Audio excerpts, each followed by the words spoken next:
can't see me, you Stevie. Wondering how I reach more evolutions than Evie and make it look easy.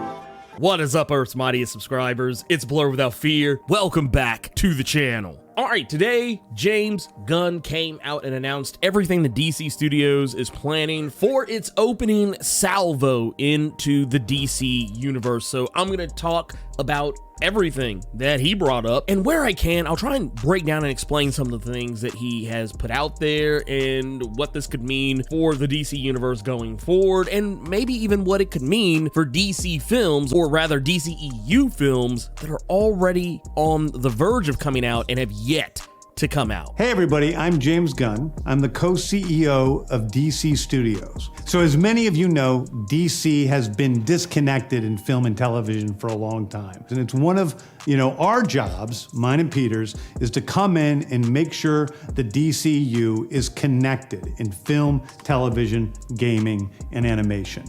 Okay, so first thing I want to jump in real quick, and I'll be doing this a lot over the course of this video, but I want to make sure people understand exactly what he's saying here. And it's something that's been a criticism of the DCEU for a very long time, that you've got characters playing Deathstroke over here on CW's Arrowverse, but then you've got a completely different actor playing Deathstroke in the movies. You've got a TV version of Flash where you've got one actor over here, Grant Gustin, playing that character, yet you've got Ezra Miller playing the Flash in the movies and running incredibly weird. There's just no consistency between the two universes and the other universes that DC has crafted over all that time. And he's not just talking about the video games, the movies, the TV shows. He has also recently mentioned that the comics themselves will also be interconnected into the DC universe. So there's a lot of big changes coming. That the characters are consistent, played by the same actors, and it works within one story. And if something is outside of that, like Matt Reeves' Batman or Todd Phillips' Joker or Teen Titans Go, that it is clearly labeled as DC Elseworlds. Now, that's another thing I want to jump in here real quick, and they're kind of taking, what James Gunn's doing here is taking the Star Wars approach, like how you have the actual Star Wars canon, and then you have Star Wars Legends. For those who don't know what I'm talking about, when Disney took ownership of Star Wars, one of the first things they did, they basically took everything that wasn't the movies and made them non-canonical, meaning that they don't count towards anything in the Star Wars universe. Hence, they are called Star Wars Legends, and that's kind of what Gunn is doing here. Everything that was the DCEU proper, or anything that was generated during the time of the DCU, even if it wasn't connected to the DCEU, is considered DC Elseworlds. It's considered not canon. Outside of the mainstream DCU continuity. Now, Peter and I have gotten pretty lucky in terms of the 4 projects that are coming out over the next year. First, we have Shazam! Fury of the Gods. Shazam has always been off kind of in his own part of the DCU, so he connects very well. That moves directly into The Flash. Okay, so let me stop him right here. Okay, so let's go ahead and get real with this for a second. Yes, Shazam has always felt outside of the DCEU, and I think that's why it's one of the better DCEU films, because it doesn't have to deal with all the baggage of the DCEU. I mean, yeah, they make references to the DCEU, but Shazam is largely just kind of like its own thing, its own little pocket corner of the universe. Yeah, sure, Superman, Batman, Aquaman, Wonder Woman, Flash, yeah, they all exist, but yeah, it just doesn't matter. I am still disheartened that Flash is still a movie that's going to happen, because DC is steadily chasing the Dark Knight bag. For those who don't know what I'm talking about, it has been heavily rumored that test audiences and people who've seen the movie early have said that The Flash is the greatest movie that DC has ever made since The Dark Knight. And yeah, it's great and all, but I feel like some of the things that have been going on with Ezra Miller just make it almost virtually impossible for me to separate the art from the artist, or the actor from the role, whatever you want to call it. I could not give 2 squirrel farts about this movie. A fantastic movie that I really love. I'm sorry to hear him say that. That resets the entire DC universe. And to move into Blue Beetle, a fantastic film about a kid who's a marvelous part of the DCU, and then into Aquaman 2, which leads directly into our next few projects, which I'm going to tell you about now. It sounds like the way he is wording all this is that Shazam, Flash, Blue Beetle, Aquaman 2, or Aquaman the Lost Kingdom, all of that is maybe still going to be a part of the DCU, not just be connected to the DCEU, which is going to be interesting, especially in the case of Aquaman, since technically the first film was in the DCEU, and now this one might possibly be in the DCU. I don't know how all this is going to play out. This is probably like the one area of this video where I'm going to be incredibly confused about where everything sits. So Peter and I, along with a group of very talented writers, have started to map out an 8 to 10 year plan of what DC Studios will be in film, television, and gaming. This first chapter is called Gods and Monsters. Now this, what I'm about to tell you, is a part of the first chapter. It's not the entire first chapter. The first project is Creature Commandos. Creature Commandos is an animated series. I've written all the episodes. Something we're gonna do that's a little bit different at DC is we're gonna have characters move into animation, out of animation, usually having the same actor play their voice as who plays them in live action. Before we get into that next thing, I want to talk real quick about Creature Commandos. So yes, we know this is going to be an animated series on HBO Max. It's going to run a reported 7 episodes. Everything is James Gunn has written. It's written by himself, so it's going to have a lot of consistency. The mention of the actors that would be portraying these characters in animation, we don't know who those people will be, but as Gunn has pointed out, whoever it is who plays these characters in animation will very likely play these characters in live action, because that is the plan. And where he does kind of mention, where it is possible, I think what he's more referring to is in cases where mocap and things like that would be involved. Maybe they would use the same actor, maybe not use the same actor, or at the very least use that same actor's voice, because once again, some of these characters in live action would not be played by an actual human person. And I guess to further break down where we're at with these characters, and I'll go from left to right here. Basically what you need to know is that these characters will consist of Rick Flag Sr. So as you would imagine, this is the OG Rick Flag. I doubt that this will be Joel Kinnaman's character, or who knows, maybe they will make Joel Kinnaman come back and play this character. Hey, play your father. We'll also have Dr. Nina Mazursky, as you can see here, who is the mer woman looking character. She doesn't actually have a superhero name. Her name is literally just Dr. Nina Mazursky. We also have Batman villain Dr. Phosphorus in this, and I don't necessarily remember exactly how Dr. Phosphorus connects into this, because I don't necessarily associate him with the Creature Commandos, but I think that's just James Gunn just putting a character in where he wants to. And we also have here what you have probably already obviously deduced is Frankenstein, and you would be correct. We also have next to him the bride of Frankenstein, who is listed as being the leader of this incarnation of the Creature Commandos. We also have G.I. Robot, which I don't know if this is the Jake 1 or Jake 2 version of the character. I know a lot of people saw this character and instantaneously thought that it was Robot Man. That is not the case. And we also have, last but not least, Weasel. And of course, Weasel will very likely be played by James Gunn's brother, Sean Gunn, as he was in the Suicide Squad movie. Next project up is Waller. This is a story of Amanda Waller, played by Viola Davis.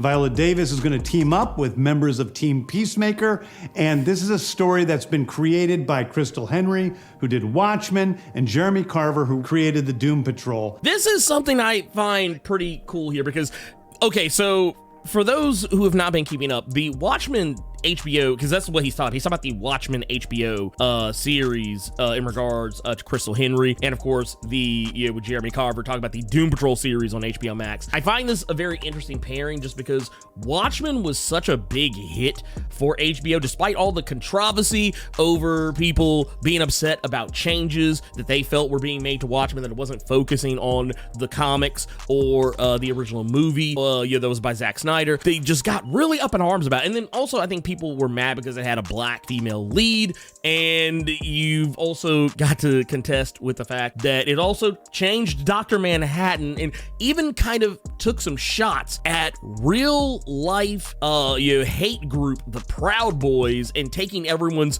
favorite character of Rorschach and making him the face of that organization, which a lot of people were upset about. But honestly, if you actually go back and read the comic of The Watchmen, or if you ever just listen to Alan Moore, the guy who wrote The Watchmen, listen to him talking about it, he will often tell you that you're not supposed to like Rorschach. He's a terrible person. It is a fantastic story that's out of this world, and I can't wait for people to see it. Okay, Next up is the big one, the true beginning of the DCU. This is a trigger warning for a lot of you Cavill fanboys. I hope you're sitting down. This is called Superman Legacy. This is being written by me. I'm in the middle of it. I'm having a great time doing it. And Superman will be released into theaters July 11th, 2025. That's all he can really say about that. This movie is, for one, still in early development. He is still in the process of writing it. We have no casting. We don't know who's going to play Superman. Everyone who thinks they know who is playing Superman, please sit down, have a nice,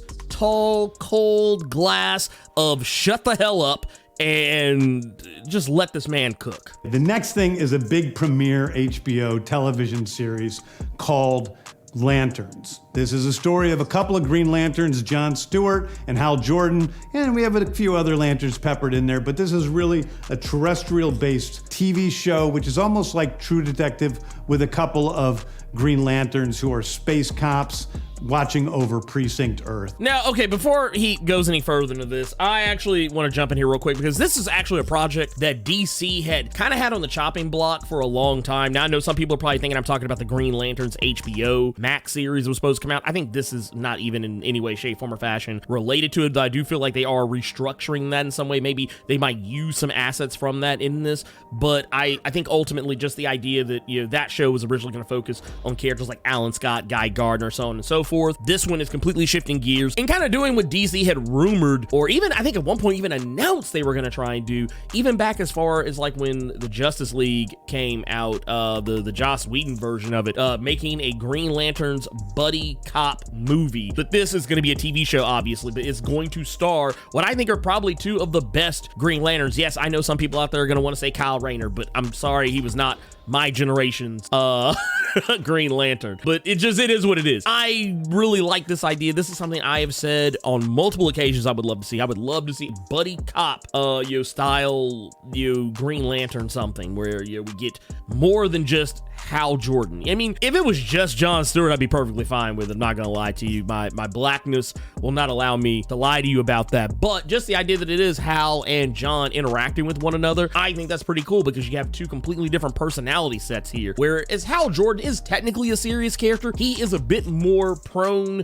to buffoonery than John Stewart is. And I think that they could easily play off each other. I don't want to see Hal being a complete and total goofball like they tried to make him in the DC animated stuff when they were doing like the DCEO, whatever. I don't want to see him like that. But I would definitely like to see a somewhat serious Hal Jordan, but just maybe make him just he'd be a little goofy. There's not a lot of goofy. They discover a terrifying mystery that ties into our larger story of the DCU. I want to go back to something I didn't even bring up earlier, but like how he said this is going to be like True Detective, but with Green Lanterns in the DC universe. I think that's actually a very good way to do it, and that's all I'll say about that, because this is the thing I actually am really hype about. This is a big movie called The Authority. The Authority is a passion project of mine. It's based on the marvelous Wildstorm characters we are now bringing into the DCU and will interact with all of our primary DCU characters. The Authority are a group of superheroes who think the world is broken and they want to fix it by any means necessary. I think it's a very different look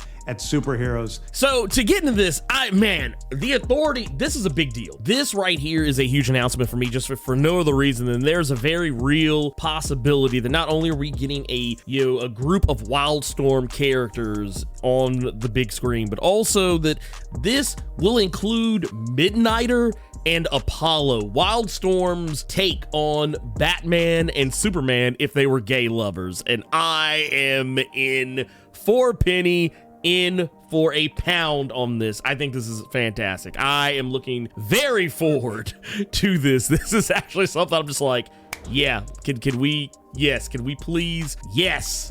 Yes, can we please do this? I've been wanting Midnighter in something of this magnitude for a long time. This actually inspired me to push my my Midnighter video coverage ahead by a whole fortnight. So yes, I'm here for it. We're doing a television series called Paradise Lost. Paradise Lost is a story of Paradise Island, usually known as Themyscira, which is the birthplace of Wonder Woman. Okay, so this, I'm pretty interested in this because I don't think we're going to see Wonder Woman in this. I don't think this is something where we're going to expect to see Diana. I'm going on the limb that this is probably going to be closer in not necessarily theme, but as in setup to Sci-Fi Channel's Krypton series. I can't help but get the impression we're going to be dealing with characters like Hippolyta, and who knows, we may even possibly get a version of Nubia in this. You never know. It could be anything at this point. But I feel like, yeah, this is going to be something that's going to deal a lot more with the other Amazons and not so much Wonder Woman proper. It's almost like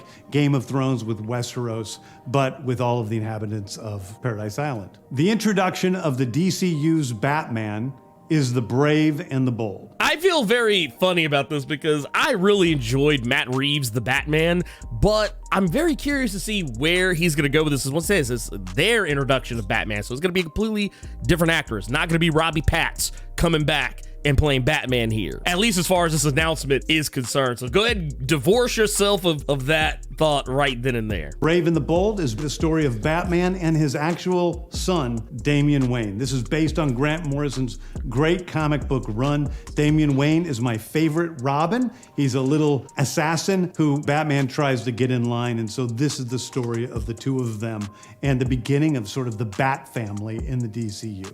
This is a nice little announcement because I feel like that's the one thing that's been missing from every Batman movie for the last 2 decades. I feel like every Batman movie just goes out of its way to not have Robin or Nightwing or Red Robin or Red Hood or Huntress or Spoiler or Cassandra Cain, Batgirl, any of it. They just don't want to have any of it. They don't want Batman to be great. And one of the best parts about Batman is the Bat family, and I feel like that is one of the greatest shortcomings of everything DC over the past 20 years. And yeah, I feel like ever since Batman and Robin and Batman Forever, they've been just trying really hard to not go back to holy rusted metal, Batman. And it just stop. Just go ahead, embrace it.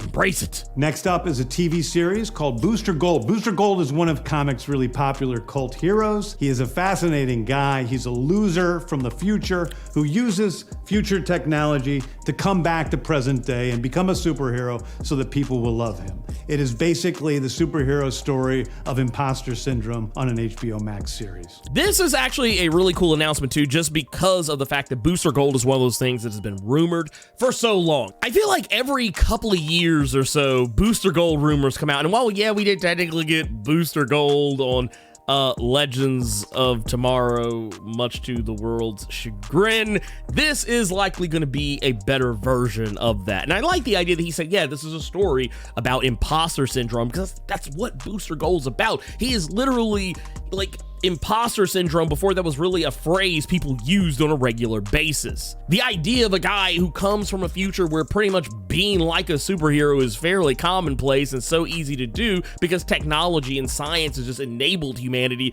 to be able to do pretty much anything they want to do, and he has to go back to the past just so he can feel like he's somebody. I like the idea of that. And now whether or not they will try and tie him in with Blue Beetle to any degree is a whole other story. Whether or not we see any Ted Kord shenanigans in this is a whole other story altogether. I don't think that's something that's really on the table at this precise moment, but I don't know, just based on some of the things James Gunn has done in the past, his tendencies to lean into shenanigans and silliness, I think that would be a pairing that's too juicy for James Gunn to pass up. One of my favorite comic book series from last year was Tom King's run on Supergirl, Woman of Tomorrow. And so we're going to turn that into a big science fiction epic film. Now, I want to jump in here real quick because I like what he said there. The idea that he read this comic from last year, that he really liked it, and he wants to make a movie about it. And I think this is what James Gunn is talking about when he's saying that the comics are going to tie in more, not just in terms of that the comics and movies, TV shows, all that stuff will be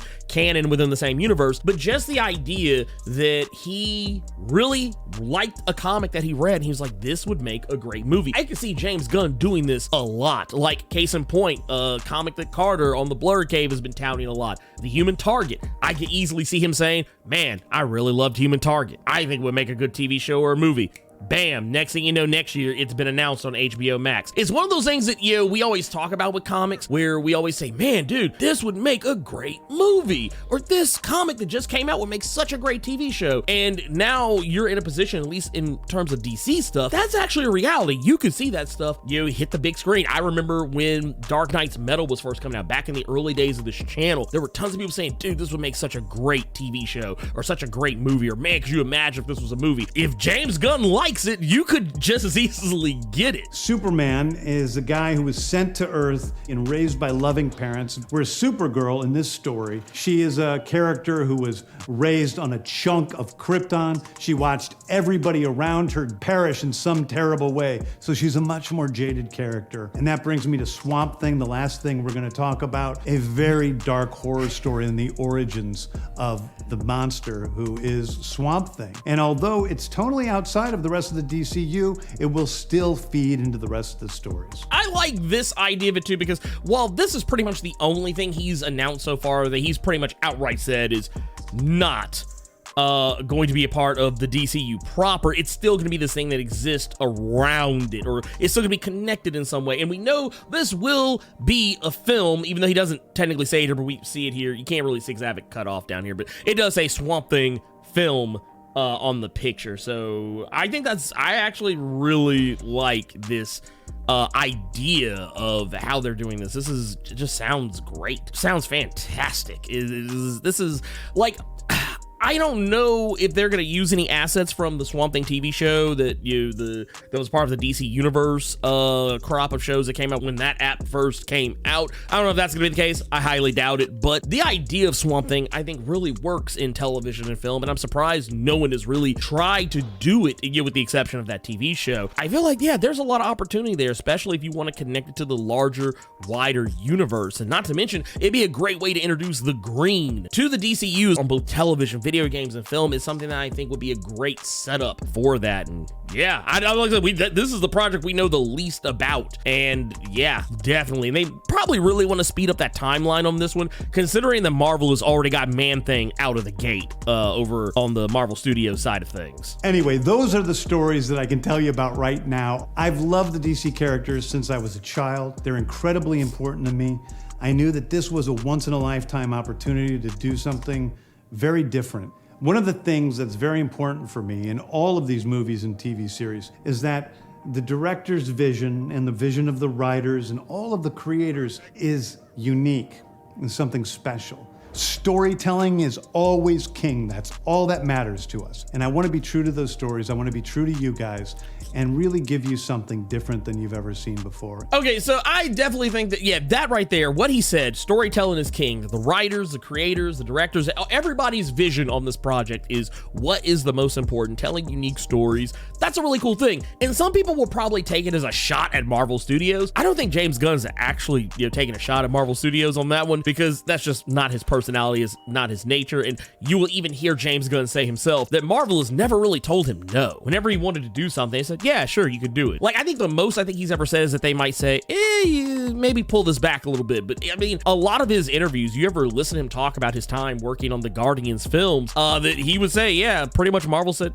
yeah, you can do it. So I don't think it's a shot there. A lot of people will probably take it that way. I honestly don't think that's how it was intended. So that is pretty much it right there in a nutshell. I think we got a lot to go with here. I mean, we have several different projects across animated series, live action TV, live action film, and we know that whatever the case is, whoever's going to be playing these characters, in whatever medium that they're in, will very likely be playing these characters in whatever other media those characters appear in, which I think is a really smart move. It's something I think should always be happening, and I think it's one of the few areas where Marvel kind of slipped up. A lot of people didn't like the idea that in the Marvel What If series, and a lot of the characters, they weren't able to get their original live action actors to come back. A lot of that was like contractual things, and some of those actors are really expensive, so that might have had a lot more to do with it than anything else. But yeah, it's one of those situations where this is pretty much everything that James Gunn said here, with the exception of talking about the Flash. This is pretty much everything that I have been saying that DC has needed to do from day one. So yeah, that's everything. Anyway, if you enjoyed this video, do the YouTube thing, like, share, make sure you hit that subscribe button and hit notifications so you don't miss miss any of my videos. That'll help me get that much closer at hitting my goal of 100,000 subscribers on YouTube in 2023. Also, comment down below. Let me know what you thought about his announcements. What are you most excited for? What are you least excited for? Keep it plus ultra and sound off in the comments.